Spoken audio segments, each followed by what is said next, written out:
রাত পোহালেই কালীগঞ্জ বিধানসভার উপনির্বাচন। কোন দলের অ্যাডভান্টেজ, কে একটু পিছিয়ে আছে, সেই সব কিছু নিয়ে আজকের এই ভিডিওতে আলোচনা করব। এই ভিডিওতে মূলত আলোচনা হবে যে কোন দল প্রচারে ঝড় তুলল, আবার কোন দল জয়ের ব্যাপারে প্রচন্ড কনফিডেন্ট। যদিও নির্বাচনের আগে জয়ের ব্যাপারে সব দলই কনফিডেন্ট থাকে, কিন্তু আজকের বিতর্কে আমরা মূলত আলোচনা করব যে ঠিক কোন ইস্যুগুলো মানুষের কাছে গ্রহণযোগ্যতা পেল এবং কোন ইস্যুগুলোকে মানুষ একেবারে প্রত্যাখ্যান করেছে বলে মনে হচ্ছে। কার মিছিলে বেশি ভিড়, কার মিছিলে একটু কম, এই সব কিছু নিয়ে আলোচনা থাকবে আজকের মাইকন বিতর্কে। হ্যালো এভরিওয়ান, আপনারা দেখছেন মাইকন ইউটিউব চ্যানেল এবং আজকের মাইকন বিতর্ক হতে চলেছে খুব ইন্টারেস্টিং।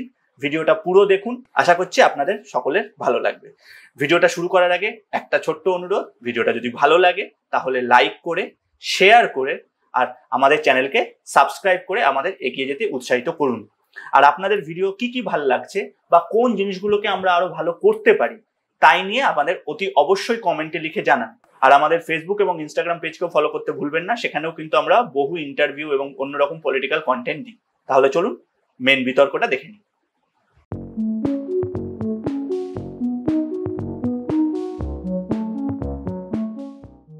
আজকে আমাদের ডিসকাশনে আমি ওপর থেকে আসছি political analyst doctor Sukanta Ghosh, তৃণমূলের তরফ থেকে রয়েছে সাঞ্জারুল মল্লিক, জাতীয় কংগ্রেসের তরফ থেকে রয়েছে অরিন্দম গোস্বামী এবং সিপিআইএম তরফ থেকে রয়েছে কৌশিক দাস। আমি সবাইকে প্রথমে স্বাগত জানাচ্ছি এবং তারপরে আমি সাঞ্জারুলকে দিয়ে শুরু করছি। সাঞ্জারুল, তোমার কাছে আমার প্রথম যে প্রশ্নটা থাকবে সেটা হচ্ছে যে কালীগঞ্জ নিয়ে তৃণমূল কংগ্রেস যথেষ্ট ঝাঁপিয়ে পড়েছে এবং এই আসনটা তোমাদেরই ছিল। 2021 সালে তোমরাই জয়লাভ করেছিলে, কিন্তু রিসেন্ট যে কিছু ঘটনা ঘটেছে, সেটা মহেশতলা বলতে পারো, সেটা শামশেরগঞ্জ 2024-এ বলতে পারো, এই ধরনের বিভিন্ন যে ঘটনা ঘটেছে, দাঙ্গা বা আমরা গত একদম রিসেন্ট কাল পরশু দেখলাম খিদিরপুরের যে ঘটনা ঘটেছে, তারপরে কিন্তু বিরোধীরা সুর চড়াচ্ছে যে ল অ্যান্ড অর্ডার সিচুয়েশন পশ্চিমবঙ্গে খুব খারাপ। সুতরাং এইবারে আর মানে লাস্ট যে উপনির্বাচন হয়েছিল 5-0, যেখানে তৃণমূলই 5টা জয়লাভ করেছিল, এবারে আর সেই দিকে মানুষ এগোবেন না। এবার সাগরদিঘি মডেল হবে, যেরকম বাম কংগ্রেস সাগরদিঘিতে জয় করেছিল সেবারই এবারে বিরোধীরা ছিনিয়ে নেবে। সাঞ্জারুল, তুমি কি বলবে পুরো বিষয়টা?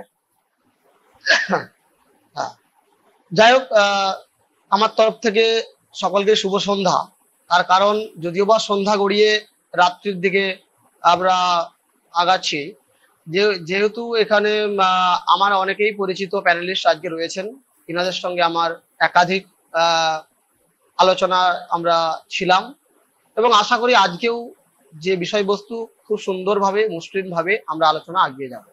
কথোপকথন থাকবে, মতের বিনিময় থাকবে, তর্ক বিতর্ক থাকবে, সবটাই আমরা স্বাধীনতা বজায় রেখে আমাদের যে সুন্দর আজকের এই আলোচনার প্রেক্ষাপট তুলে ধরার চেষ্টা করছি।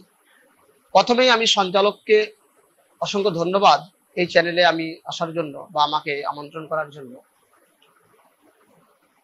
এই যে বিধানসভার কথা বলা হচ্ছে, কালীগঞ্জ বিধানসভা, আমার দিকে যে প্রশ্ন ছুড়ে দেওয়া হলো যে বিধানসভার যদি প্রেক্ষাপট আমরা একটু পর্যালোচনা করি তাহলে দেখব এই বিধানসভা তৃণমূল কংগ্রেসের একটি শক্তিশালী ঘাঁটি এবং শক্ত মাটি। তৃণমূল কংগ্রেস বরাবরই গ্রাউন্ড লেভেল থেকে অর্থাৎ তৃণমূল স্তর থেকে এই তৃণমূল কংগ্রেসের জন্ম এবং তৃণমূল স্তর থেকে মানুষদেরকে সঙ্গে নিয়ে তৃণমূল কংগ্রেসকে আগিয়ে নিয়ে যাচ্ছে। যে নাসিরউদ্দিন শেখের প্রয়াণে, তার অকাল মৃত্যুর কারণে যে উপনির্বাচন, সেই উপনির্বাচনের তার সুযোগ্য কন্যা আলিফা আহমেদ কে কেন প্রার্থী করা হলো এবং এই বিধানসভা কেন আমরা বলছি বারবার আমাদেরই। আমরা যদি দেখি 2019-এর লোকসভার নিরীক্ষে, সেখানে 51% ভোট তৃণমূল কংগ্রেসকে, মা মাটি মানুষের সরকারকে সাধারণ মানুষ দুহাত তুলে আশীর্বাদ করেছিল। ঠিক তারপরেই বিধানসভার নির্বাচন, নাসিরউদ্দিন শেখ তিনি পেয়েছিলেন 53.3% ভোট এবং পরবর্তীতে যে লোকসভার ভোট 2024, সেখানে আমরা 47% পেয়েছি। এবারে কেন বলছি যে এই বিধানসভা আমাদের, আমরা শুধু প্রচারে আগিয়ে নয়, আমরা উন্নয়নে আগিয়ে। এই উন্নয়নটা কাদের জন্য? আমরা যদি দেখি যে কালীগঞ্জ বিধানসভা নির্বাচনটা খুব একটি চমৎকার একটি গল্প দিয়ে শুরু করব, যে ওখানে গ্রামীণ ভোট, এই ভোটটা কিন্তু মাথায় রাখতে হবে, গ্রামীণ ভোট। 91.4% মানুষ গ্রামে বসবাস করছে এই বিধানসভায়। অর্থাৎ গ্রামের মানুষ তাদের যে বেসিক নিডস, তাদের যে চাহিদাটা মানুষের কাছে কি, নেতা মন্ত্রীদের কাছে কি, তৃণমূল কংগ্রেসের কাছে কি, সেটা আমাদেরকে জানতে হবে। আর এই যে গ্রামীণ মানুষের যে চাহিদাটা পূরণ করার জন্য প্রতিশ্রুতিবদ্ধ, সেটা হচ্ছে তৃণমূল কংগ্রেস। সেটা কি? গ্রামীণ মানুষের লক্ষ্মীর ভান্ডার, গ্রামীণ মানুষের কন্যাশ্রী, গ্রামীণ মানুষের ঐক্যশ্রী, গ্রামীণ মানুষের স্বাস্থ্য সাথী, গ্রামীণ মানুষের আবাস যোজনা, গ্রামীণ মানুষের কর্মতীর্থ, পথশ্রী, গ্রামীণ মানুষের সবুজ সাথী। এই যে প্রতিটা প্রকল্প এই গ্রামের মানুষ কিন্তু অতপ্রতভাবে তৃণমূল কংগ্রেস এবং মমতা বন্দ্যোপাধ্যায়ের কাছ থেকে পেয়ে থাকে। অর্থাৎ সেই যে 91.4% গ্রামীণ মানুষের বসবাস, সেখান থেকে পরিষ্কার বোঝা যাচ্ছে তৃণমূল কংগ্রেসকে মানুষ ভোট দেওয়ার জন্য শুধু মুখিয়ে রয়েছে। সঞ্জালুল, আমি তোমাকে একটা জায়গায় কাটবো, জাস্ট আমি একটা সেকেন্ড তোমার কাছে, তুমি কন্টিনিউ করো। সঞ্জালুল, তুমি যে কথাগুলো বলছো যে তৃণমূল কংগ্রেস ভোট, মানুষ তৃণমূল কংগ্রেসকে ভোট দিতে চাইছে, কিন্তু আমি তোমাকে একটা তথ্য দিই, 2016 সালে কিন্তু এই আসনটা বাম কংগ্রেস জিতেছিল। 2016 সালে জোটের প্রার্থী ওখানে দাঁড়িয়েছিলেন এবং বাম কংগ্রেস জিতেছিল। সুতরাং তারপরেও কি তুমি বলবে যে ওখানকার মানুষ তৃণমূলের প্রতি আশাবাদী? কারণ 2016 সালের রেজাল্ট কিন্তু অন্য কথা বলছে। এবার আপনাকে বলছি, এই যে আপনি বললেন বাম কংগ্রেস জোটের যে ফলাফল, আসলে আপনারা জানেন ঠিক উপনির্বাচনের কংগ্রেসের প্রার্থী ঘোষণা হওয়ার ঠিক মুহূর্তে আগেই মোহাম্মদ সেলিম সাহেব কি বললেন, যে আমরা ওখানে প্রার্থী দেব। আমরা প্রার্থী দেব, তাহলে পিছিয়ে আসলেন কেন? তাহলে উনাদের শক্ত মাটি কোথায় গেছে? আমরা দেখেছি 1977 থেকে 2011 সাল পর্যন্ত কাদের শক্ত ঘাঁটি ছিল? নিশ্চয়ই কংগ্রেসের নয়, সিপিএম এর। সিপিএম পিছিয়ে আসলো কেন, সেটা আমাদেরকে জানতে হবে। সিপিএম বুঝতে পেরে গেছে সম্পূর্ণভাবে যে এই বিধানসভায় কোনো মতে আমরা এখানে জয়যুক্ত করতে পারবো না। অর্থাৎ এখানে ঠিক আমাদেরই ছায়াসঙ্গী হিসাবে যারা আমরা কেরলায় 1:1 লড়াই করছি, এখানে আমরা বন্ধুত্ব করে ঠিক কংগ্রেসকে এখানে বলির পাঠা বানানো হচ্ছে। সিপিএম কিন্তু তার সুন্দর একটা ক্যালকুলেশন, অর্থাৎ সেটা কংগ্রেস বুঝতে পারেনি। জানি না আগামী দিন হয়তো কংগ্রেস বুঝতে পারবে যে এই বিধানসভায় কিভাবে কংগ্রেসকে ঠেলে দেওয়া হচ্ছে, যাতে করে তোমরা হেরে যাও ভাই, তৃণমূল কংগ্রেসের সঙ্গে লড়াই করো। এবং সাধারণ যে নির্বাচন, এই যে উপনির্বাচনটা হচ্ছে, এখানে আপনি কোথাও দেখাতে পারবেন না যে একজন উচ্চস্তর নেতৃত্ব বা উপরের দিকে যারা নেতৃত্ব দিচ্ছে সিপিএম এর কেউ একজন প্রচার করেছে। শুধু আমাদের কথা নয়, ওখানে সাধারণ মানুষের কথা বিভিন্ন মিডিয়া কভারেজ করে বলেছে যে সিপিএম তার নিজস্ব যে ভোট ব্যাংক মিনিমাম টুকু রয়েছে, সেই ভোটটাও কিন্তু কংগ্রেসকে কিন্তু সেখানে কোন রকম ভাবে সুইং করাবে না। এবং শুধু তাই নয়, শুভঙ্কর দাস নিজেও বলেছে যে কাবিলউদ্দিন শেখকে দরকার হয় হারিয়ে দাও। সেই খবরটাও কিন্তু, সেই নিউজটা কিন্তু আমাদের নয়, সেটা তার কংগ্রেসের যে সভাপতি রয়েছে তিনি বলছেন। অর্থাৎ আমরা আশাবাদী, তৃণমূল কংগ্রেস সব সময় মামাটি মানুষকে নিয়ে চলে, সাধারণ মানুষকে নিয়ে চলে, আর সাধারণ মানুষ সব সময় মমতা বন্দ্যোপাধ্যায়কে দেখে ভোট দেন। অর্থাৎ আমরা আশাবাদী, আমরা জয়যুক্ত হচ্ছি, এ নিয়ে কোনো বিষয় নেই। আপনাকে বলে রাখি, প্রায় 50 থেকে 60 হাজার ভোটে আমরা কিন্তু জয়যুক্ত এবং জয়লাভ করব। ওকে, পয়েন্ট টেকেন। আমি অরিন্দমের কাছে আমাকে যেতেই হবে। অরিন্দম, তোমাদেরকে বলির পাঁঠা করেছে সিপিএম, তোমরা বুঝতে পারোনি এবং সিপিএম ওখানে হার জিততে পারবে না, তাই তোমাদের দাঁড় করানো হয়েছে। এবং শুভঙ্কর সরকার নাকি নিজে বলেছেন যে ওখানে হারিয়ে দিতে হবে। অরিন্দম, তোমার টেক। দেখো, আমি প্রচন্ড থেকে আসছি, মানে একদম তোমার সর্বশেষ প্রশ্ন থেকে আসি। দেখো ভাই, তুমি তো ভালো ছেলে, তুমি শুধুমাত্র আমি আমি জানি পড়াশুনো করলে শুদ্ধ হেডলাইন দেখে পড়াশুনো করলে হয় না, সেরকম খবর দেখতে গেলেও শুধুমাত্র থাম্বনেল দেখে বললে হয় না। শুভঙ্কর দাই যে হারিয়ে দিন এই কথাটা কেন বলেছে, এটা তুমি শুধু থাম্বনেল দেখে বললে তো, ওই খবরটা যদি তুমি পুরোটা দেখো তাহলে বুঝতে পারবে কেন বলেছো। আমি তোমাকে এই মুহূর্তে বলে দিতেই পারি, কিন্তু তাহলে ওই ভিউ একজন কমে যাবে। আমি তোমাকে অনুরোধ করবো তুমি ওই খবরটা পুরোটা দেখো, তাহলে যারা খবরটা করেছে তাদের একটা ভিউও বাড়বে, 1 নম্বর। 2 নম্বর কথা হচ্ছে, তুমি বললে যে বামেরা বলেছে আমরা এখানে প্রার্থী দেবো। আমরা মানে কেবল বামেরা প্রার্থী দেওয়ার কথা বলেনি, আমরা মানে বলেছে বামেরা এবং কংগ্রেস একসাথে প্রার্থী দেবে, তোমরা এটা বুঝতে ভুল করেছো যে আমরা একসাথে প্রার্থী দেবো, এই কথাটাই বলেছে। 3 নম্বর হচ্ছে বামেদের যারা নেতৃত্ব রয়েছে, আরে শোনো না রে, তো ব্যস্ত কেন হচ্ছে, তুমি বলবে তো। বামেদের যারা উচ্চতর নেতৃত্ব বলতে তুমি কি বোঝো জানি না, তোমার দলে তো একটাই নেতৃত্ব, বাদ বাকি সবাই মানে ওই কি বলবো ছাই ফেলতে ভাঙাগুলো। তো সেই কারণে তোমাদের কাছে নেতৃত্বের সংজ্ঞাটা হয়তো আলাদা, কিন্তু আমাদের কাছে আমাদের প্রত্যেকেই নেতৃত্ব। তুমি বললে না যে বামেদের কোনো উচ্চতর নেতৃত্ব আসেনি, আমি গত পরশুদিনের কথা বলছি। গত পরশুদিন ওখানে সিপিএম এর মানে অন্যতম নেতৃত্ব শতরূপ ঘোষ সেখানে গিয়েছিলেন। আমি কালকের কথা বলছি, কালকে আমিও সেই মিটিং এ ছিলাম, সেখানে আরএসপির যিনি প্রাক্তন বিধায়ক ছিলেন তিনি আমাদের যে একসাথে লড়াইয়ের প্রার্থী তার সমর্থনে বলে গিয়েছেন। এর উপরে বড় নেতা উচ্চতর নেতা বলতে তুমি ভাই কি বোঝো আমি জানি না, কিন্তু দেখো পরিষ্কার কথা বলছি, লড়াইটা একসাথে হচ্ছে, লড়াইয়ের মতো করে হচ্ছে। এবার তুমি যদি জেতার কথা বলো, হারার কথা বলো, হ্যাঁ হতে পারে আমরা জিতে যেতে পারি, হতে পারে আমরা হেরে যেতে পারি, কিন্তু পরিপ্রেক্ষিতটা বিচার করতে হবে। যেমনটা তুমি বললে ভাই যে ওই মাটি নাকি তৃণমূলের দুর্জয় ঘাটি, আর অয়নও যেটা বললো যে হ্যাঁ তোমরা কিন্তু ওখানে 2016 সালে হেরে গিয়েছিলে, সেখানে কংগ্রেস আর বামেরা একসাথে লড়াই করে আমরা জিতেছিলাম, সেটা তোমরা হেরে গিয়েছিলে। তারপরে 2021 একটা বার কেবল তোমরা ফেয়ারলি ইলেকশনে জিতেছো, সত্যি জিতেছো, আমরা হেরে গিয়েছি। কিন্তু জেতার পরে কি হয়েছে সেই প্রশ্নটা হচ্ছে আসল প্রশ্ন। জেতার পরে সারা পশ্চিমবঙ্গের মতো, এই তুমি বলছিলে না যে গ্রামের বসবাসকারী মানুষ, শহরে বসবাসকারী মানুষ, সেখানকার ইকুয়েশন গুলো আলাদা, হ্যাঁ সত্যি তো আলাদা। শহরের মানে তোমার বক্তব্য অনুযায়ী শহরের মানুষকে লক্ষ্মীর ভান্ডার যতটা না ইম্প্যাক্ট ফেলেছে, গ্রামে তার চেয়ে বেশি ফেলেছে, ঠিক একথা যেমন সত্যি, প্যারালালি এটাও সত্যি যে গ্রামের মানুষ যারা 100 দিনের কাজের থেকে বঞ্চিত, সেই বঞ্চিত মানুষের এই ইলেকশনে যে ইম্প্যাক্ট হবে সেটাও কিন্তু অনেক বেশি। যেই গ্রামের মানুষটা তার বাড়ির পয়সা পেল না, সেইটাও কিন্তু এই ভোটে ইম্প্যাক্ট করবে অনেক বেশি। আমি জানি না সেই শতাংশটা, আমি বলতে পারবো না সেটা, কিন্তু ইম্প্যাক্ট যে করবে এটা তুমি বুকে হাত দিয়ে বলো তো। না, আমি অরিন্দমকে একটা প্রশ্ন এখানে আমাকে একটু কাউন্টার করছি, অরিন্দম কাটছি তোমাকে।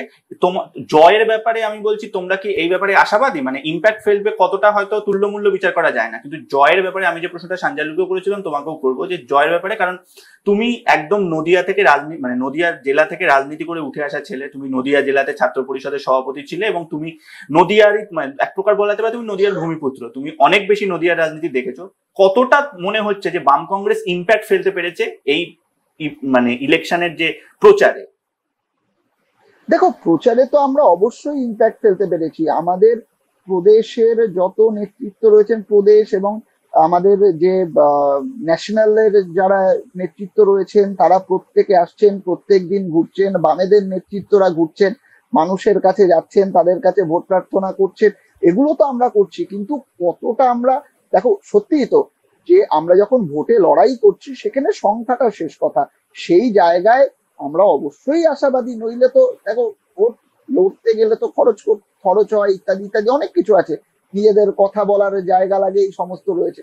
আমরা অবশ্যই এতে আশাবাদী। আমরা খরচ পাতি যদি এটা নাই হতো, আমরা যদি এই ভোটের রাজনীতিতে নাই থাকতাম, তাহলে তো আমরা দাঁড়াতামই না, আমাদের দাঁড়ানোর দরকারই ছিল না। এই খরচপাতি যে সমস্ত রয়েছে সেগুলো সব বেঁচে যেত, কিন্তু তেমনটা তো নয়। আমরা আমাদের কথা বলার জন্য এবং সেই অঞ্চলের সাধারণ মানুষের কথা শোনানোর জন্য বদ্ধপরিকর, তাই আমরা ভোটে লড়ছি।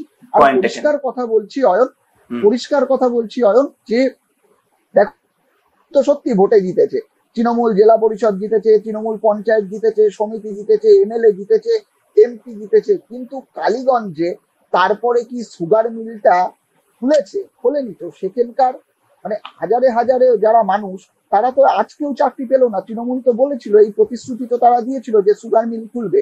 আমাদের ওই কালীগঞ্জ অঞ্চলে একটা অঞ্চল রয়েছে যেখানে ওই কাঁসা পিতল শিল্প, মানে প্রতিটা ঘরে ঘরে সেই শিল্প। আমাদের প্রত্যেকটা মানে তুমি এদিকে শান্তিপুরের থেকে ধরে কল্যাণী শিল্পাঞ্চল থেকে ধরে ব্যারাকপুর শিল্পাঞ্চল থেকে ধরে শান্তিপুরের তাঁত থেকে ধরে প্রত্যেকটার যে অবস্থা, সেইখানেরও সেই মাটিয়ারি অঞ্চলেরও সেখানকারও একই অবস্থা। সেই কাঁসা পিতলের শিল্প ঢুকছে, তারা কি পারতো না?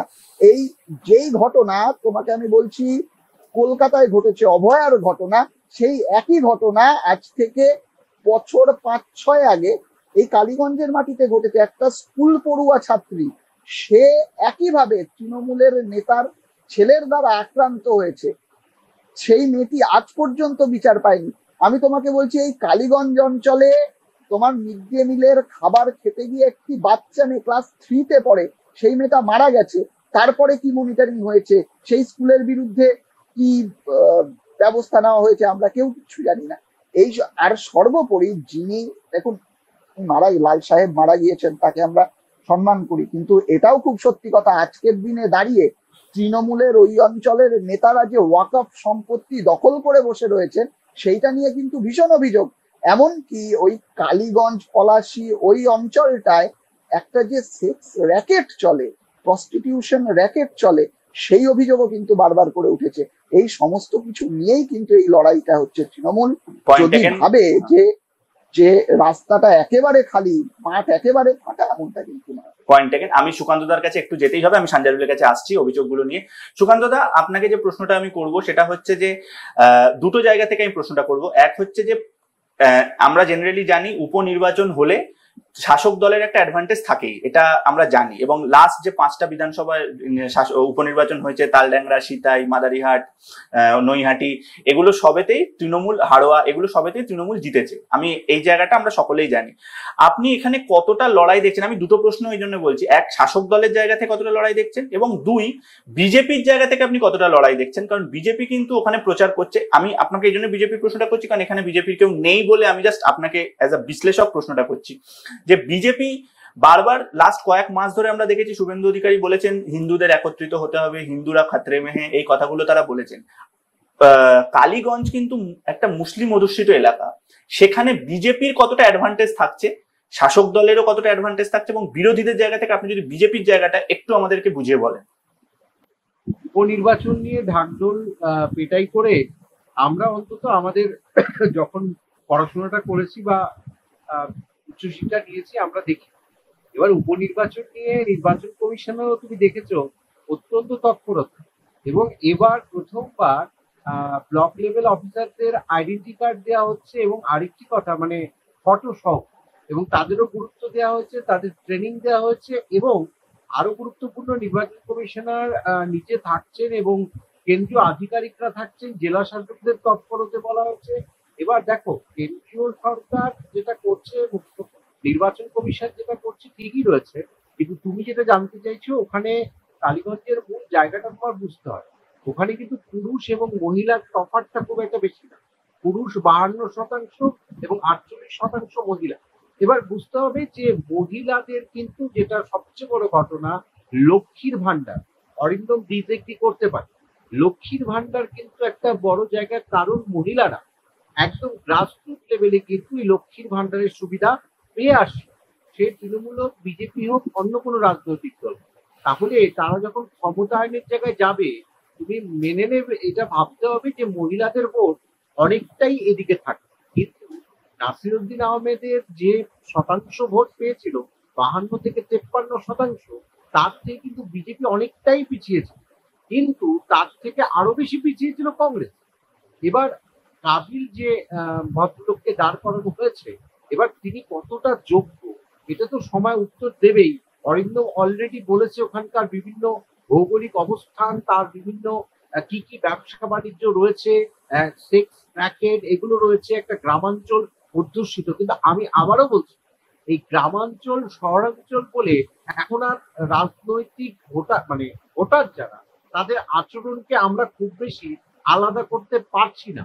কারণ তুমি দেখবে যে রাজনৈতিক আচরণ আমরা রাজনৈতিক ব্যবস্থা সম্পর্কে এতদিন করেছি, তাতে ছিল যে কোন দল কতটা সুবিধা দিয়েছে, কি কি উন্নয়ন করেছে, কি কি জায়গায় তারা ব্লুপ্রিন্ট রেখেছে, ভবিষ্যতে কিছু করতে পারবে। এখন কিন্তু জনগণের একটাই, মানে আমার মতে, এটা অন্যভাবে নেবে না, ডোন্ট টেক ইট আদারওয়াইজ, কোথাও গিয়ে অনুদান, কোথাও গিয়ে কে কত টাকা বেশি, এবং দিল্লির নির্বাচনে আমরা দেখেছি সেখানে কে কত টাকা বেশি দিতে পারবে মহিলাদের জন্য ওপেন এম্পাওয়ারমেন্টের নামে। তার মানে কোথাও গিয়ে কালীগঞ্জ এই জায়গাটা, এর ভৌগোলিক অবস্থান তোমাকে বুঝতে হবে, যেখানে কিন্তু মুসলিম অধ্যুষিত এলাকা। এবং আরেকটি ঘটনা, মহিলাদের ভোট, সেদিক থেকে দাঁড়িয়ে বিজেপি যদি যুদ্ধে থাকেও তাও কিন্তু শতাংশের হারে কমে যেতে পারে। কেন? কারণ রিসেন্টলি তুমি বললে শুভেন্দু অধিকারী থেকে শুরু করে একটা প্রচার চলছে হিন্দুদের উপর আক্রমণ।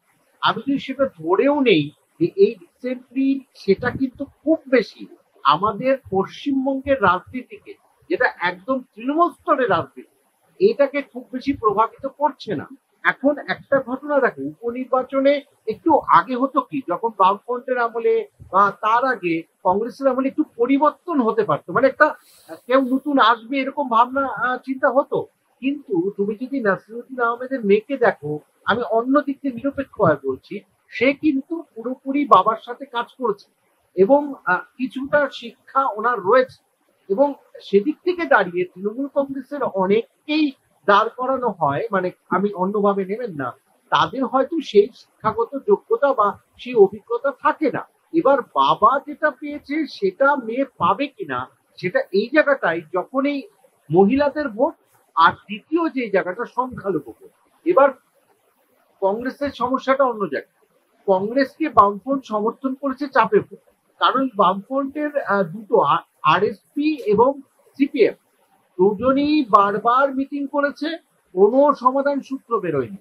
বারবার কোনো একটা জায়গায় তারা কিন্তু আসতে পারেনি, বাধ্য হয়ে শেষ অবধি তারা কংগ্রেসের দিকে একদম মানে বলটা ছেড়ে দিয়েছে। কারণ যুক্তি তর্কের খাতিরেও যদি ধরে নেই, আমি যতটুকু খবর পেয়েছি ভুল হতে পারে, মোহাম্মদ সেলিমের কিন্তু একটা ইচ্ছে ছিল ওখান থেকে দাঁড় হবার, সেটা তিনি জানিয়েছিলেন রাজনৈতিক দল, মানে তার রাজনৈতিক দল, সেটা পরবর্তীকালে কোনো কারণে হয়নি। এবার মোহাম্মদ সেলিমকে দাঁড় করানোর পক্ষে কেন ছিল দল? কারণ মোহাম্মদ সেলিমের এতদিনের অভিজ্ঞতা। কিন্তু আমরা এটাও জানি যে মোহাম্মদ সেলিম সহ এরা কিন্তু পরীক্ষিত, মানে এরা এলেই যে পরিবর্তন হবে এর কোনো মানে নেই। কিন্তু যদি বলো যে এই মানে কতটা কংগ্রেসের যে প্রার্থী রয়েছে সে যদি পারে এই অঞ্চলে প্রচারে কতটা সে প্রভাবিত করতে পারবে সময় বলবে। কিন্তু আমার ইকুয়েশন যদি বলো, এখানে তৃণমূল বোধহয় সেই সংখ্যাটা ধরে না, শতাংশের হারে ধরে না রাখতে পারলেও কাছাকাছি যাবে। কিন্তু কংগ্রেস যে জায়গাতে, আমি আবারও বলছি, কংগ্রেস নিজের চেষ্টায় করবে, কারণ মানে বামফ্রন্টের ভোট এরা কিন্তু দ্বিধা বিভক্ত, মানে আরএসপি বরাবরই নিজের প্রার্থী দেয় এই জায়গায়, কিন্তু সিপিএম হট করে বলছে আমরাও প্রার্থী দেব। তার মানে বামফ্রন্টের মধ্যে যে এই যে একটা মতবিরোধ, এটা হয়তো জনমানুষের প্রভাব সৃষ্টি করলেও করতে পারে। কিন্তু উন্নয়নটা, আমি আবারও বলছি, সেকেন্ডারি। আমি রাজনৈতিক বিশ্লেষক হিসেবে তুমি বলতেই পারো উন্নয়নের কথা কেন বললাম। আমি আবারও বলছি, কোথাও কি অনুদান এসব নিয়ে আমরা এতটা পড়ে আছি যে আমরা আমাদের যে যোগ্য প্রার্থী তাকে আমরা কখন আশা করতে পারি, যখন আমরা একটু যোগ্য হয়ে যাই। সুতরাং আমরা শহর আর গ্রামের, আমি এই জায়গাটায় কাঞ্জুলের সঙ্গে একটু দ্বিমত, হয়তো পার্থক্য থাকে, কিন্তু বর্তমানে কিন্তু এই লক্ষ্মীর ভান্ডার সহ বিভিন্ন প্রকল্প অত্যন্ত গুরুত্বপূর্ণ নির্ধারক হিসেবে দাঁড়িয়েছে। পয়েন্ট টেকেন দাদা। আমি সাঞ্জারুলের কাছে এবার যেতেই হবে। সাঞ্জারুল, বেশ কয়েকটা অভিযোগ এসছে তোমাদের দিকে। প্রথম যে অভিযোগটা সেটা হচ্ছে উন্নয়ন যত না হয়েছে তার থেকে অনেক বেশি অনুদান ডিপেন্ডেন্ট হয়ে গেছে রাজনীতি, যে কারণের জন্য তোমাদের একটা অ্যাডভান্টেজ হতে পারে। আর দুই, যে কথাটা বলা হচ্ছে যে এই জায়গায় সেইভাবে কিন্তু সিকিউরিটির একটা ইস্যু আছে, প্লাস কিছু জায়গায় ল অ্যান্ড অর্ডার ফেল হয়েছে, যেখানে সেক্স র্যাকেটের কথা বলা হচ্ছে এবং ওখানে ছাত্রীর যে নির্যাতিতা হয়েছেন সেই সব নিয়ে কথা বলা হচ্ছে। সাঞ্জারুল, তুমি কি বলবে? প্রথমত আমি অরিন্দম দার কয়েকটা কথার অ্যান্সারের উত্তর দিই, তারপরে সুকান্তবাবুর বিষয়ে যাব, যেহেতু বিজেপির প্রতিনিধি নেই এবং সেটাও আমি বলার চেষ্টা করব। অরিন্দম দা যে বিষয়গুলো তৃণমূল কংগ্রেসের দিকে আঙুল তুলেছে, এটা মাথায় রাখতে হবে 2016 সালে সিপিএম কংগ্রেস জোট অর্থাৎ ওই নির্বাচনে জয়যুক্ত হয়েছিল। অর্থাৎ এই যে জায়গাটা 2006 সালে কিন্তু আরএসপি জিতা আসন, তাহলে এই জায়গাটা বুঝতে হবে যে 2016-তে আবার সিপিএম কংগ্রেস জোট যদি জিতে থাকে, আমরা জানি, তাহলে 2016-র পরে 2021, 2019, 2024 ভোটটা কিন্তু অলরেডি ট্রান্সফার হচ্ছে তৃণমূল কংগ্রেসের দিকে। অর্থাৎ সেখানে বোঝাই যাচ্ছে যে সিপিএম কংগ্রেসের যে ব্যর্থতা, তাদের যে প্রতিনিধি, তাদের যে জনপ্রতিনিধি, মানুষ দুহাত ভরে যে ভোট দিয়েছিল, তাদের নিরাপত্তার কোথায় একটা খামতি পেয়েছিল, এবং সেই খামতি মানুষ পূরণ না করার ফলে তখন মানুষ কিন্তু তৃণমূল কংগ্রেসের দিকে এসছে। অর্থাৎ তৃণমূল কংগ্রেস যখনই ভোটে জিতছে, মানুষ ভোট দিচ্ছে, তখন বিরোধীরা তৃণমূল কংগ্রেসকে লাগিয়ে দিচ্ছে ল অ্যান্ড অর্ডার নষ্ট হয়ে গেছে, এখানে অসামাজিক কাজকর্ম চলছে, এখানে অনৈতিক কিছু ঘটনা ঘটছে। সেটা আমরা বরাবরই তৃণমূল কংগ্রেসের দিকে আঙুল তুলে এবং আমরা এটা সহ্য করে নিচ্ছি, এটা আমাদের হজম করার শক্তি হয়ে গেছে। কিন্তু উল্টো দিক থেকে যদি আমরা বলি, আমরা বরাবরই মানুষকে উন্নয়ন সঙ্গে নিয়ে চলতে চাই। এবারে যে বিষয়টা পশ্চিমবঙ্গের যে উন্নয়ন হয়েছে, তার যদি আমরা ডেটাবেস সমীক্ষা দেখি, বা যদি আমরা সর্বভারতীয় যে সমস্ত এজেন্সি রয়েছে, সংস্থা রয়েছে, তার যদি ওয়েবসাইট গুলো খুলে দেখি, আমার মনে হয় প্রায় 1 to 5 এর মধ্যে প্রায় প্রতিটা ক্ষেত্রেই কিন্তু পশ্চিমবঙ্গ সরকার প্রতিটা বিভাগ কিন্তু অ্যাওয়ার্ডেড, অর্থাৎ জাতীয় পুরস্কার প্রাপ্ত। আমি আর নামগুলো বলছি না, সেটা আমাদের অরিন্দম দাও ভালোভাবে জানে এবং সুকান্ত বাবুও জানে। এবারে যে বিজেপির কথাটা বলছি, বিজেপি যে একটা ডিভাইডেড রুলস করার চেষ্টা করছে, হিন্দু মুসলিম, প্রথমত বলছি, আমরা তৃণমূল কংগ্রেস পশ্চিমবঙ্গে যারা আমরা বাংলায় কথা বলি, বাংলা চর্চা করি, রবীন্দ্র নজরুলকে সঙ্গে নিয়ে ঘুমাই, আমাদের শয়নে স্বপনে চিন্তনে সবসময় যেখানে রবীন্দ্র নজরুল চলে, সেখানে কিন্তু যারা বাংলা ভাষায় কথা বলছি, সেই বাঙালিদেরকে যারা এক সাম্প্রদায়িক শক্তি, যে রাজনৈতিক দল, তার যে স্বরাষ্ট্র দপ্তর, তার যে কেন্দ্রীয় সরকারের যে সংস্থা এজেন্সি, বাঙালিদেরকে নির্মূল ভাবে এমন ভাবে হাত পা বেঁধে যাদেরকে বাংলাদেশে স্থানান্তরিত করা হচ্ছে, সেটা অত্যন্ত দুঃখজনক ঘটনা।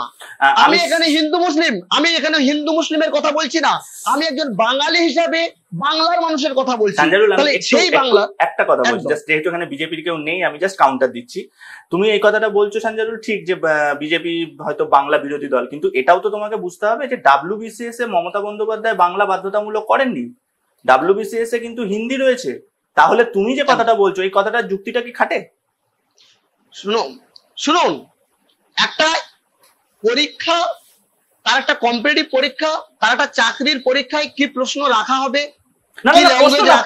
প্রশ্নটা ভাষার। কারণ আমি তোমাকে এই জন্য বলছি, এটা সব স্টেটে, অনেক স্টেটেই রয়েছে যেখানে কিন্তু সেই স্টেটের ল্যাঙ্গুয়েজ বাধ্যতামূলক। তুমি যে বাঙালির কথাটা বলছো, তুমি একটা জিনিস ভেবে দেখো, আজকে ধরো ভূমিপুত্র, আমি যে কথাটা বললাম, ধরো অরিন্দম বলো বা আমি বলো বা ইনফ্যাক্ট তুমি বা সুকান্ত দা, আমরা সকলেই পশ্চিমবঙ্গের ভূমিপুত্র, আমরা তো বাংলা ভাষায় লেখাপড়া করেছি। এবার কথাটা হচ্ছে, তুমি যদি বাংলাটাকে বাধ্যতামূলক না করো, তাহলে কালকে WBCS পরীক্ষা তো যারা ধরো পশ্চিমবঙ্গের বাইরের লোক, তারাও তো দিতে পারবে। তা এই জায়গাতে যদি আমাদের বাধ্যতামূলক হয়ে যেত বাংলাটা, তাহলে কি তুমি যে বাঙালি রেসপেক্টটাই বলছো, এই জায়গাটা কি আমাদের একটু সুবিধা হতো না? আমি তোমাকে সেই জায়গায় জাস্ট কাউন্টার একটু ভাবতে বলছি, তুমি বলো। না, একদম বিষয়টা আপনি যেটা বলছেন, এইটা হচ্ছে আমাদের অলরেডি সরকার বা বিভিন্ন বাংলা পক্ষ হোক বা বাঙালির কিছু পক্ষ বা বিভিন্ন সংগঠন অলরেডি সরকারের কাছে বিভিন্ন ডেপুটেশন দিয়েছে এবং এটা ভাবনা চিন্তার বিষয় রয়েছে। কিন্তু যে বিষয়টা আমি বলতে চাইছি, দেখুন, এখানে একটা বলতেই হবে, আমাকে সংযোজন করতেই হবে, WBCS একটা খুবই গুরুত্বপূর্ণ এবং মেধা সম্পন্ন পরীক্ষা, যারা আমরা বিশেষ করে নেট সেট ক্লিয়ার করে বিভিন্ন কর্মজগতের সঙ্গে যুক্ত আছি, আমরা জানি সর্বোচ্চ মেধার পরীক্ষা। এবং হ্যাঁ, যেটা আমরা বলছিলাম যে সর্বভারতীয় যে পরীক্ষাগুলা, সেইগুলা কিন্তু সবসময় দেখা হয় যে কয়েকটা ক্লাসিক্যাল ল্যাঙ্গুয়েজ বা যে ল্যাঙ্গুয়েজটা দ্বারা মানুষ উপকৃত হবে এবং আগামী দিনে তার প্রশাসনিক কার্যকর্ম চালাতে গিয়ে সুবিধা হবে, সেই জন্য সেগুলো রাখা হয়। কিন্তু আমরাও চাই বাংলা আমাদের যেহেতু মাতৃভাষা, বাংলা সমস্ত এক্সামেই এবং প্রথম সারির যে এক্সাম রয়েছে সেখানে বাধ্যতামূলক করা হোক, এটাও আমাদের দাবি রয়েছে এবং আগামী দিনে এটা ভাবনা চিন্তা চলছে। যে বিষয়টা খুবই গুরুত্বপূর্ণ, যে বিজেপির কথাটা বলছিলাম, বিজেপি কখনোই পশ্চিম বাংলায় তারা ভোট চাইতে যাবেও না, তারা উন্নয়নের কথা বলবে না, তারা শান্তির কথা বলবে না, তারা সম্প্রীতির কথা বলবে না। তার কারণ তারা সবসময় তৃণমূল কংগ্রেসকে কপি করার চেষ্টা করবে। মমতা বন্দ্যোপাধ্যায় লক্ষ্মীর ভান্ডার 1000 টাকা দিচ্ছে, আমরা ক্ষমতায় এলে 3000 টাকা দেবো। শুধু এটা বাংলায় নয়, দিল্লিতেও দেখেছি, আমরা গোয়াতে দেখেছি, আমরা পাঞ্জাবে দেখেছি এই ধরনের তাদের উক্তি। দ্বিতীয় বিষয়, আমরা বারবার বলছি বিজেপি নামক যে দলটি সেটা বাঙালি বিদ্বেষ, বাঙালি বিরোধী, তার প্রমাণ বারংবার আমরা পেয়েছি। এই বিষয়ে আর বিস্তারিত আলোচনা করব না। তবে এইটুকু আমি বলতে পারি, তৃণমূল কংগ্রেস এই যে উপনির্বাচনে, আগে উপনির্বাচনে আমরা দেখেছি 5-5, এখানেও কিন্তু সম্পূর্ণভাবে যে একটি নির্বাচন হচ্ছে সে শান্তিপূর্ণ নির্বাচন হবে, এই বিষয়ে কোনো দ্বিধা নেই। বিরোধীরা অনেক রকম চক্রান্ত করবে এই একটি বিধানসভাকে কালিমালিপ্ত করার জন্য, কিন্তু বাংলার মানুষ, কালীগঞ্জের মানুষ অনেক শিক্ষিত এবং তারা অনেক বিচক্ষণ। তারা তৃণমূল কংগ্রেসকে ভোট দিবে এবং মমতা বন্দ্যোপাধ্যায়ের হাত শক্ত করবে। সেই দিনটাই আমরা অপেক্ষা করছি। আপনারা দেখুন যে আবার একটি বিধানসভা পুনরায় সংযোজিত হবে তৃণমূল কংগ্রেসের উন্নয়ন দ্বারা, তা আবদ্ধ হবে এবং এই উন্নয়নের ধারা কালীগঞ্জেও মানুষ তারা পাবে। এই যে আমাদের অরিন্দম বাবু যে কথাটা বলছিলেন, বা অরিন্দম দা যে কথাটা বলছিলেন যে 100 দিনের কাজ, অরিন্দম দা 100 দিনের কাজ, সেই টাকা বিজেপির সরকার যে আটকে রেখেছে, আপনারা একবারও বলেছেন যে পশ্চিমবঙ্গের সাধারণ মানুষের কেন টাকা দেওয়া হবে না? আমি ছেড়ে দিলাম তৃণমূল কংগ্রেসের হয়ে বলতে হবে না, আপনারা সাধারণ মানুষের হয়ে কথা বলুন। যে লোকটা কংগ্রেস সমর্থন, যে লোকটা কংগ্রেসের আদর্শ নিয়ে বেড়ে উঠেছে, সেও কিন্তু 100 দিনের কাজ করেছে। তার টাকাটা কেন বিজেপির সরকার আটকে রেখেছে আপনি কেন বলবেন না? যে উপযুক্ত ইন্দিরাবাস পাওয়ার যোগ্য বিজেপি যে আটকে রেখেছে, আপনার ট্যাক্স যে কেটে নিয়ে চলে যাচ্ছে কেন্দ্রীয় সরকার, আপনি কেন বলবেন না যে আমি তৃণমূল কংগ্রেসের সমর্থন নয়, আমার দল, আমি ইন্ডিয়ান ন্যাশনাল কংগ্রেসের সমর্থক? কিন্তু আপনি আপনার প্রাপ্যটা কেন কংগ্রেসের দিকে প্রশ্ন করবেন না? আপনারা কি কখনো বলেছেন সরাসরি? কোনো আন্দোলন করেছেন? কোনো সভা সমিতি করে জানিয়েছেন?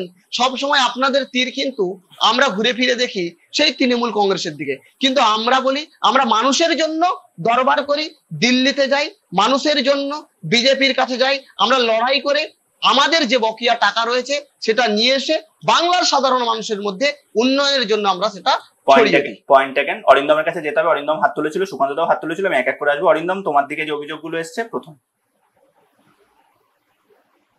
দেখো ভাই, এক্ষেত্রেও তুমি থাম্বনেল দেখেই উত্তর দিলে, এক্ষেত্রেও তুমি থাম্বনেল দেখে কথা বললে। তুমি কালকে অর্গানাইজ করো, আমি দায়িত্ব নিয়ে বলছি, কালকে অর্গানাইজ করো, যেখানে যেতে বলবে, কলকাতা বলো, দিল্লি বলো, যেখানে বলবে। পশ্চিমবঙ্গের মানুষ কেন 100 দিনের টাকা পাচ্ছে না, পশ্চিমবঙ্গের মানুষ কেন আবাস যোজনার টাকা পাচ্ছে না, এই নিয়ে কলকাতা বলো, হাইকোর্ট বলো, সুপ্রিম কোর্ট বলো, দিল্লি বলো, যেখানে যেতে বলবে আমরা যেতে রাজি আছি। কিন্তু তোমরা একবার বলো যে তোমাদের যেই তৃণমূলের নেতাদের চুরির জন্য এটা হয়েছে, তোমরা বলো তাদের বিরুদ্ধে কি অ্যাকশন নেওয়া হয়েছে। এই পশ্চিমবঙ্গের উত্তরবঙ্গকে কেন্দ্র করে 3টে জেলার এই 100 দিনের কাজকে ঘিরে যে দুর্নীতি হয়েছে, তার জন্য যে ক্ষতিপূরণের পয়সা, তার জন্য ফাইনের পয়সা এই সরকার মিটিয়ে দিয়েছে, কিন্তু কোনো তৃণমূলের পঞ্চায়েতের প্রধান, তৃণমূলের পৌরসভার যারা চেয়ারম্যান, তাদের কারোর কোনো শাস্তি হয়নি। তুমি একবার শুধু বলো যে সেই লোকগুলোর শাস্তি নিয়ে কি আন্দোলন করা যায়, আমরা একসাথে করবো, তোমায় কথা দিয়ে যাচ্ছি। আর সুকান্ত বাবু স্যার যে কথাটা বললেন, আমি সুকান্ত স্যারের সাথে অ্যাবসলিউটলি একমত যে পশ্চিমবঙ্গের মানুষের কাছে, বিশেষ করে গ্রামাঞ্চলের মানুষের কাছে এই 100 দিনের কাজ বলো বা যে সমস্ত ভাতাগুলো বলো, লক্ষ্মীর ভান্ডার, কন্যাশ্রী যেগুলো আছে, এগুলো অত্যন্ত মাহাত্ম্য রাখে, এগুলো সত্যি ইম্প্যাক্ট ফেলে। কিন্তু আমি বলছি যে এগুলো যেমন ইম্প্যাক্ট ফেলে, যেই মানুষগুলো এগুলো পাচ্ছে, সেটা যেমন ইম্প্যাক্ট ফেলে যেই মানুষগুলো 100 দিনের কাজ এতদিন ধরে করতো, তৃণমূলের চুরির কারণে বন্ধ হয়ে গেছে, আর বিজেপির এই নিয়ে ফালতু রাজনীতির কারণে যেই মানুষগুলো 100 দিনের কাজ করার পরে টাকা পায়নি আর এখন কাজটাও করতে পারছে না, আমি বলছি এটাও ইম্প্যাক্ট ফেলবে। না, আমি অরিন্দমকে একটু জাস্ট কাউন্টার করবো, যেটা সঞ্জয়ুলও বলার চেষ্টা করলো, যে এটা নিয়ে তোমরা কিন্তু কোন রকম লড়াই করছো না, এটা তৃণমূলের বক্তব্য। কারণ তোমরা দিল্লিতে তোমাদের সংখ্যা আছে। আমরা যখন বলছি সেই সময় আমরা যেমন তৃণমূলের কথা বলছি যে তৃণমূলের নেতৃত্বের চুরির পিছনে দায়ী, তার পাশাপাশি আমরা এটাও বলছি যে বিজেপির এর পিছনে অত্যন্ত ভিন্ন চক্রান্ত রয়েছে, এতে পশ্চিমবঙ্গের মানুষ বঞ্চিত হচ্ছে। আমরা বারবার করে বলছি, যদি কখনো তৃণমূলের নেতা একটা সর্বদলীয় বৈঠক ডাকে, যখন তৃণমূল ডাকবে, যখন পশ্চিমবঙ্গের সরকার সর্বদলীয় বৈঠক ডাকবে, আমরা সেই সময় যেতে রাজি আছি। তৃণমূল সরকারকে এক্ষেত্রে পশ্চিমবঙ্গের মানুষের কে সাহায্য করার জন্য, তাদের যে অধিকার সেই অধিকার প্রতিষ্ঠা করার জন্য আইনি বলো, কলকাতায় বলো, দিল্লিতে বলো, যে কোনো জায়গায় সাহায্য করতে, যে কোনো জায়গায় তার পাশে থাকতে আমরা রাজি আছি। আমি দায়িত্ব নিয়ে বলছি, এইটা আমাদের যারা তৃণমূলের লোক রয়েছে তারা দায়িত্ব নিয়ে অর্গানাইজ করুক, আমি দায়িত্ব নিয়ে বলছি আমরা পাশে আছি। Point taken. আমি সুকান্ত দার কাছে যাবো। সুকান্ত দা, আপনি হাত তুলেছিলেন, সানজারুলের যে বক্তব্যটা কাউন্টার আপনি কি করবেন? না, আমার তো মানে বিষয় হচ্ছে উনি যেটা বলছিলেন ঠিকই বলেছেন যে আমাদের মাতৃভাষার যে প্রশ্নটা এটা কিন্তু সঠিক, বাংলা যেমন আমাদের রাখা উচিত। কারণ কিন্তু আমরা কিন্তু দেখি সরকারের উদাসীনতাটা, প্রত্যেক সরকারই কিন্তু উদাসীনতা দেখা গেছে, কিন্তু তেজস্বী যাদব কিন্তু পরিষ্কার বলে দিল যদি আরজেপি ক্ষমতায় আসে তাহলে পুরোপুরি বিহার সিট বিহারকাই রাখে। পরিষ্কার বলে দিয়েছে কোনোভাবে অবিহারীদের কোনো চাকুরিতে যেন সুযোগ না পায়। মানে যেহেতু ভাষার ক্ষেত্রেও বলে দিয়েছে, এখনো এটা কিন্তু আবার লজ্জারও, রিসেন্টলি কিন্তু আমার অনেক ছাত্রছাত্রী বিহারে চাকরি করছে স্কুলে। এর কারণ হচ্ছে আপনাদের যে পাহাড় সমান দুর্নীতি, এর কারণে কিন্তু বিহারে কিন্তু প্রচুর ছেলেরা চাকরি করছে। কিন্তু আজকে যদি এই তেজস্বী যাদবের কথাটা সত্যি হয়, তাহলে আমরাও আমাদের বাঙালিদের যদি আপনারা এতটাই ভালোবাসেন, তাহলে বাংলা ভাষাকে প্রাধান্য দেওয়ার জায়গাটা রাখুন। কারণ বাংলাকে আপনি এটা বলতেই পারেন যে বিভিন্ন ভাষাভাষী মানুষ, ইউনিটি ইন ডাইভার্সিটির দেশ ভারতবর্ষ, কিন্তু বাংলাকে যদি গুরুত্ব দিতে চান তাহলে সেভাবেই গুরুত্ব দিন তেজস্বী যাদব যেভাবে বলেছে। কারণ তাহলে বাংলাকে নিয়ে হবে, বাংলা কোনো কার মানুষের জন্য হবে না, কিন্তু এটা হতে পারে না। কিন্তু এটা কিন্তু ঘটনা যে সর্বভারতীয় পরীক্ষায় বাঙালি অন্যান্য বাংলা ভাষায় বা অন্য ইয়েতে পরীক্ষা দিলে তারা সমস্যায় পড়ে, তারা মেটেরিয়ালস পায় না। কিন্তু ইংরেজিতে বা হিন্দিতে কিন্তু তারা সেই সুবিধাটা পায়। তো মেধা কিন্তু আমাদের রয়েছে, কিন্তু আপনাদের এই কতগুলো দুর্নীতির জন্য ড্রেন অফ ব্রেন হয়ে যাচ্ছে। এই ড্রেন অফ ব্রেনটাকে কিন্তু আপনাদের রোধ করা প্রয়োজন। আর এবার একটু আমি কালীগঞ্জের কথা আসি। কালীগঞ্জের সবচেয়ে বড় আরেকটা সমস্যা যে গ্রামীণ হাসপাতাল থেকে রাস্তাঘাট এবং হাট বাজার সেই সংস্কারের ক্ষেত্রে কিন্তু কংগ্রেস এবার বলেছে যে কাজী বাবু নেতৃত্বে করবে। কিন্তু সমস্যাটা আবারও বলে যাচ্ছেন যে এখানে বিজেপির সবচেয়ে বড় অন্তরায় হচ্ছে সংখ্যাগরিষ্ঠ সংখ্যালঘু মানুষের উপস্থিতি।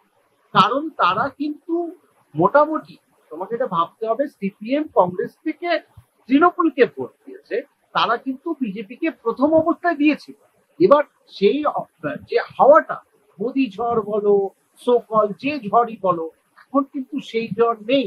সুতরাং গ্রামীণ যে উপনির্বাচন যদি আমি বলি, সেখানে কিন্তু উন্নয়নটা রয়েছে, কিন্তু উন্নয়নটা সেকেন্ডারি।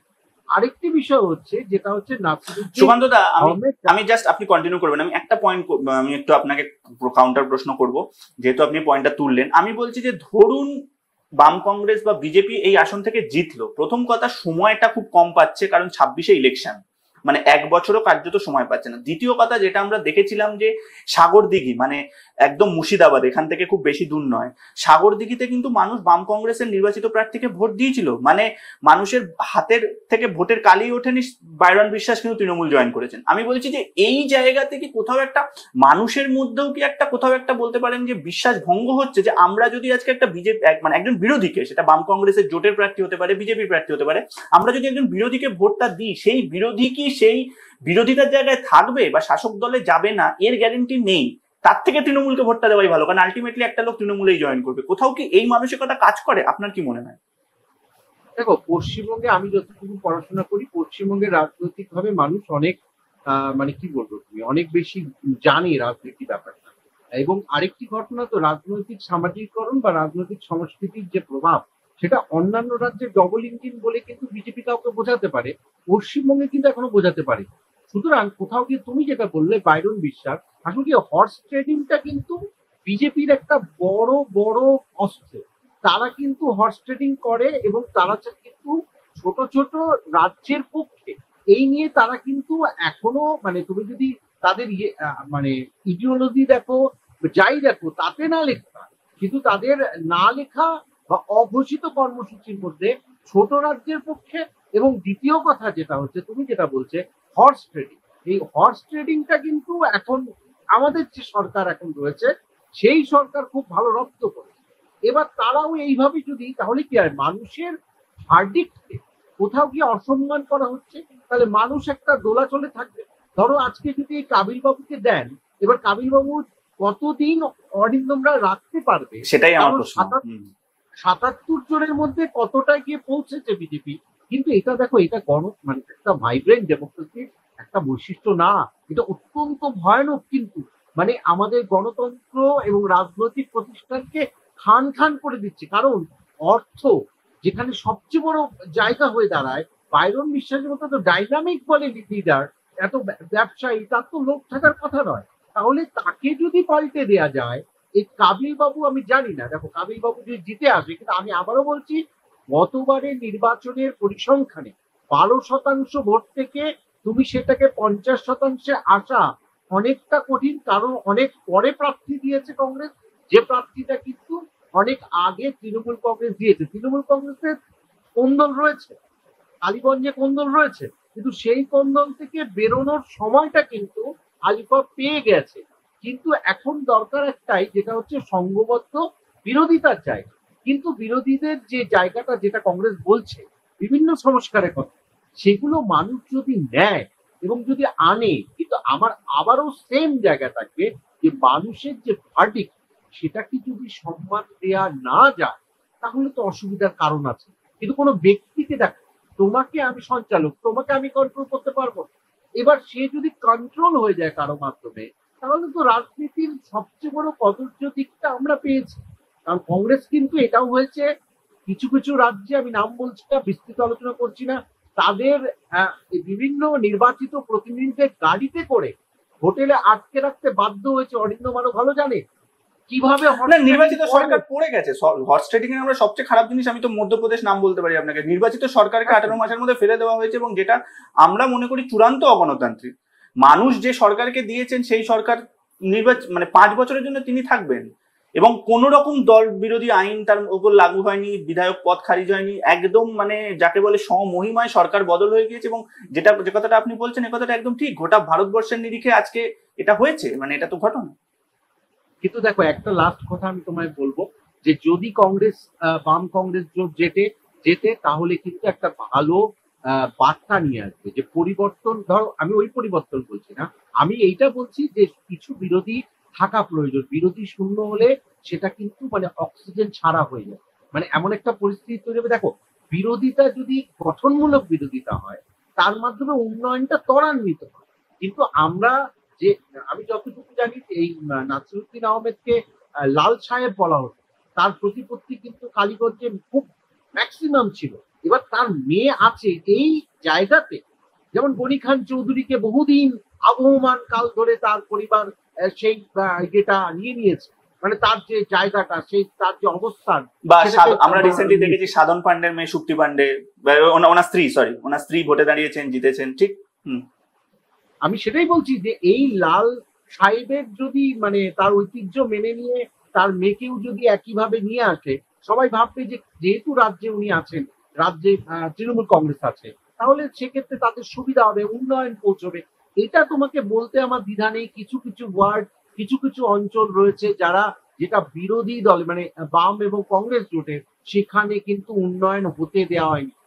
সঞ্জুরুল বাবু সেই জায়গায় কিন্তু উন্নয়ন রুদ্ধ করা হয়েছে, তার প্রমাণ গাদা গাদা আছে আমার কাছে।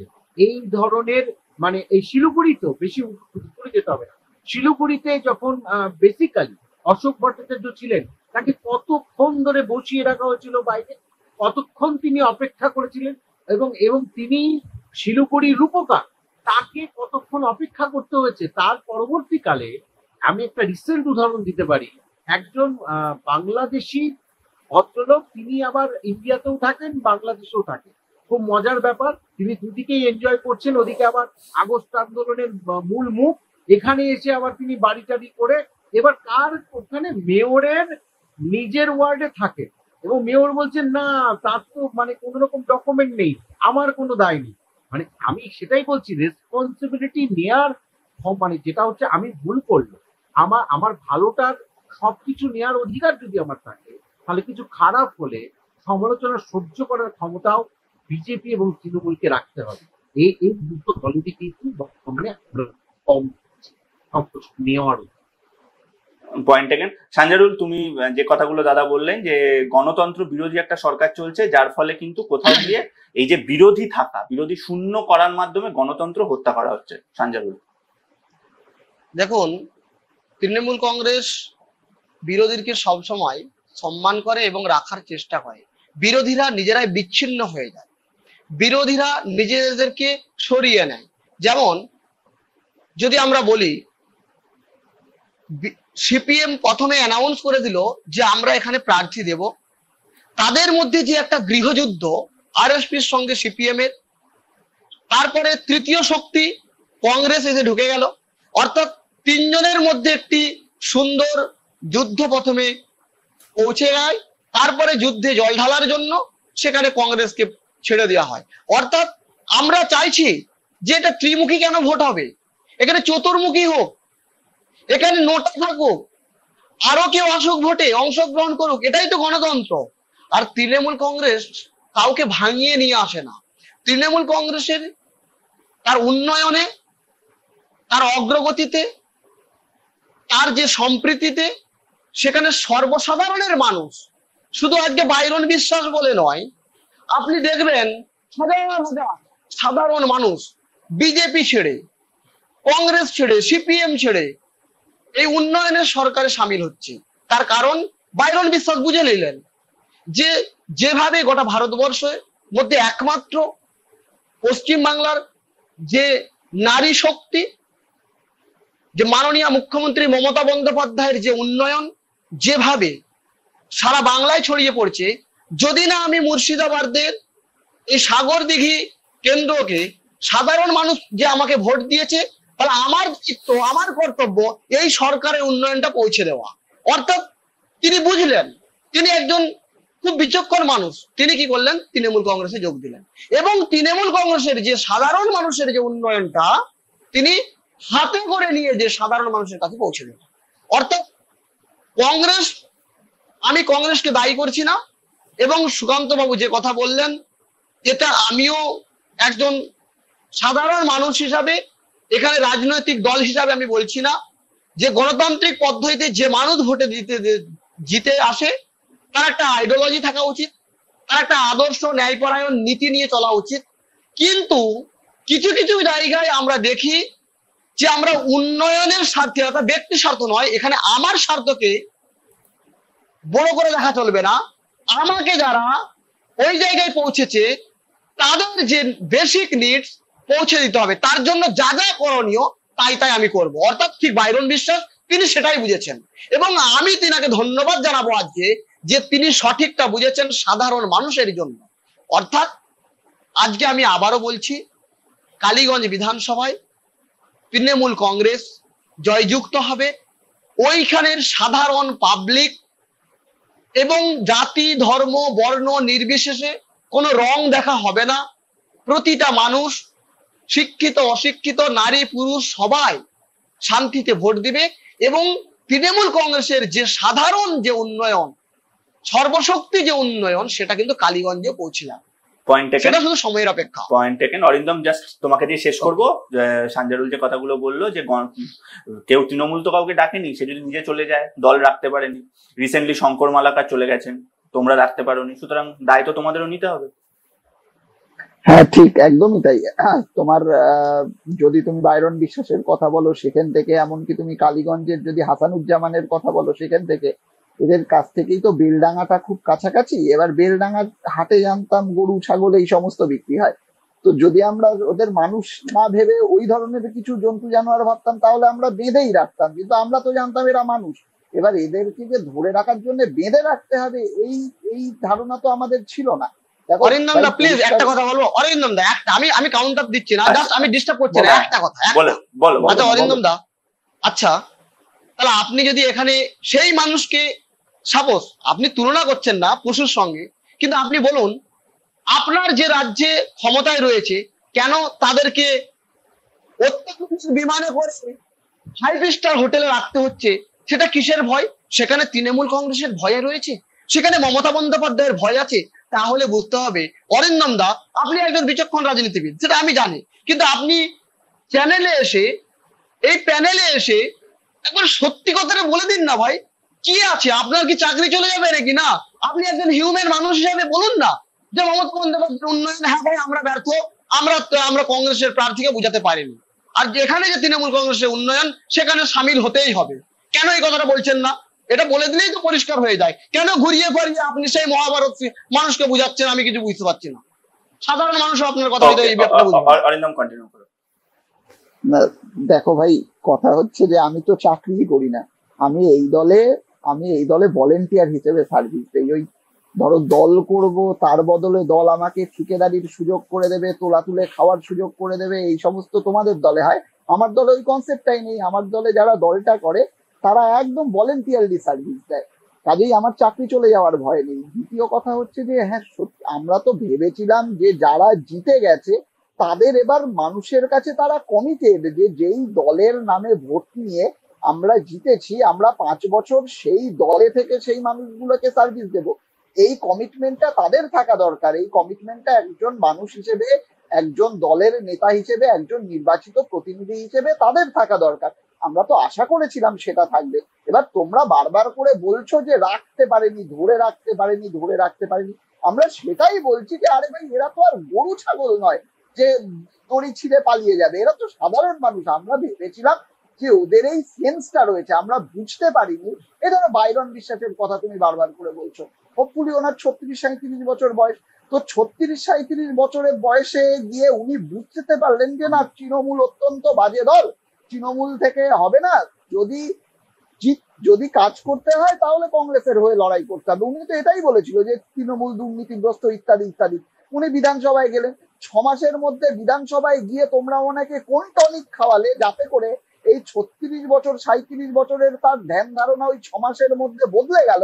এই টনিকটা আমাদের জানতে হবে, এইটাই জিজ্ঞেস করছি। আর তুমি বলছিলে যে উন্নয়নের যজ্ঞে সামিল হওয়ার জন্য তৃণমূলে আসতে হবে। ভাই এটাই সম্পূর্ণ মানে অগণতান্ত্রিক কথা যে একজন মানে সরকারি দলের বিধায়কের যেই যেই সুযোগ সুবিধা পাওয়া উচিত তার অঞ্চলের জন্য, সেই একই সুযোগ সুবিধা একটা মানে যারা সরকার বিরোধী দল তাদেরও পাওয়া উচিত। তুমি যদি মনে করো যে যদি উন্নয়ন করতে হয় ইত্যাদি ইত্যাদি তাহলে সরকারি দলেই যোগ দিতে হবে, তাহলে ভাই তুমি ভারতীয় কনস্টিটিউশনটা পুরোপুরি বুঝতে পারোনি। আর সব শেষে বলবো যে তুমি যেটা বলছিলে না যে কংগ্রেসের সাথে সিপিএম এর সাথে আরএসপি ইত্যাদি ইত্যাদি একটা ত্রিমুখী লড়াই, ভাই এটা তো 3টে আলাদা আলাদা দল। দেখো আমরা তারপরেও একসাথে লড়াই করছি। হ্যাঁ একটা টানাপোড়েন তোমার কথা মতো যদি ধরেও নেই ছিল, তারপরেও আমরা একসাথে লড়াই করছি। আমাদের প্রত্যেকটা নেতা সিপিএম বলো, আরএসপি বলো, কংগ্রেস বলো, সবকটা নেতা এক জায়গায় গিয়ে আমাদের প্রার্থীর হয়ে ভোট চাইছেন। কিন্তু তুমি কি জানো ভাই তোমার ঘরের মধ্যে কতগুলো গোষ্ঠী? এই আলিফা আহমেদ, তাকে পঞ্চায়েতের সদস্য যারা রয়েছে তারা চায় না, তাকে পঞ্চায়েত সমিতির সদস্য তাদের একটা আলাদা গ্রুপ, জেলা পরিষদের সদস্য আরেকটা গ্রুপ। সেই জায়গায় যে মানে এই প্রচারের সময় যে মারামারি ঠেলাঠেলি হয়েছে, সেখান থেকে টোটো উল্টে দেওয়ার ঘটনা, এই ঘটনাগুলো তুমি জানো ভাই? আমাদের 3টে আলাদা আলাদা দল, সেখানে আলাদা আলাদা মত পার্থক্য তো থাকতেই পারে। তোমার ভাই একটা দলে তাহলে 4টে গোষ্ঠী কি করে হয়? এই ব্যাপারগুলো দেখো। দেখো তোমরা যদি জিতে থাকো তোমাদের অভিনন্দন, তোমরা 5 বছরের জন্য কমিটেড ছিলে সাধারণ মানুষের কাছে, আরো 9 মাস বা 10 মাস 11 মাস যাই হোক তোমরা সার্ভিসটা দেবে। আমি শুধু একটা প্রশ্ন করে যাব ভাই, আজ থেকে ধরে নিলাম যে তোমরা জিতে গেলে, তুমি এই জায়গায় এই মিডিয়ার থেকে বলে যাও যে তোমরা যদি জিতে যাও তাহলে কালীগঞ্জের যে 100 দিনের কাজের সমস্যা সেটা মিটবে। তুমি একবার বলে যাও যে কালীগঞ্জে যে হাসপাতালের পরিষেবা সেই পরিষেবাটা তোমরা দেবে। তুমি বলে যাও যে কালীগঞ্জে যে রাস্তাঘাটের সমস্যা সেই সমস্যাটা মেটাবে। তোমরা বলে যাও ওই কাঁসা পিতল শিল্প বলো আর সুগার মিল বলো সেই সমস্যাগুলো তোমরা দিতে যাবে। তোমরা যদি যেত আর যদি এটা করে দিতে পারো, দেখো ভোট তো একবারে শেষ হবে না, 1 বছরের মধ্যেই আবার ভোট হবে। সেই দিন তুমিও বসবে আমিও বসবো, সেই দিন হিসেব হবে। তুমি বলে যাও যে এই সমস্যাগুলোর সমাধান হবে, ব্যাস, এটা রেকর্ডে থাকবে। ঠিক আছে, আজকে আমার মনে হয় আলোচনা আমরা মোটামুটি একটা জায়গায় আসতে পেরেছি। আজকের আলোচনা আমরা এখানেই শেষ করছি। আশা করছি ভিডিওটা আপনাদের ভালো লাগলো। যদি ভালো লাগে তাহলে সেই একটু লাইক করে, শেয়ার করে আর আমাদের চ্যানেলটাকে সাবস্ক্রাইব করে দেবেন। আর কি ভালো লাগলো বা কি আমরা আরো ভালো করতে পারি তাই নিয়ে আমাদের কমেন্টে অতি অবশ্যই লিখে জানান। এবং আমাদের ফেসবুক এবং ইনস্টাগ্রামের পেজকে ফলো করতে পারেন, লিংক ডেসক্রিপশনে দেওয়া থাকবে। দেখা হবে পরের ভিডিওতে। সবাই খুব ভালো থাকবেন, নিরাপদে থাকবেন। দেখা হবে।